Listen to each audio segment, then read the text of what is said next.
आधुनिक महाराष्ट्राचे शिल्पकार आणि महाराष्ट्राचे पहिले मुख्यमंत्री स्वर्गीय यशवंतराव चव्हाण यांची आज 40वी पुण्यतिथी आहे आणि या पुण्यतिथीच्या निमित्ताने प्रीती संगमावरती विविध कार्यक्रमांचं आयोजन करण्यात आलेलं आहे। प्रीती संगमावरती जे समाधी स्थळ आहे त्या देखील आकर्षक फुलांनी सजावट आहे ती केलेली आहे। शरद पवार असतील त्याचबरोबर अजित पवार असतील हे काही वेळातच या ठिकाणी पोहोचणार आहेत।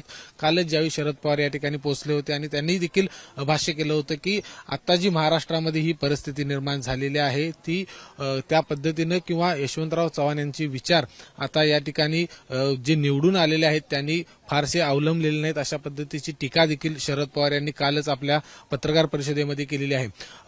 काही वेळातच या ठिकाणी उपमुख्यमंत्री अजित पवार पोहोचतील, ते यशवंतराव चव्हाण यांना अभिवादन करतील आणि ते या ठिकाणाहून गेल्यानंतर मग शरद पवार या ठिकाणी येणार आहेत, त्या यशवंतराव चव्हाण यांना अभिवादन करणार आहेत। काल ज्या पद्धतीनं महाराष्ट्रामध्ये निकाल आले, सत्तेचं जे सगळं सुरू झालेलं आहे सत्ताकारण, त्याच्यावरती शरद पवार नेमकं काय भाष्य करतात, शरद पवार यांच्या कालच्या पत्रकार परिषदेवर अजित पवार नेमकी काय वक्तव्य करतात या ठिकाणी हे देखील पाहणं खूप महत्त्वाचं असणार आहे। कॅमेरामन निलेश शिवाळेसह विजय केसरकर, एबीपी माझा, कराड। एबीपी माझा, उघडा डोळे बघा नीट।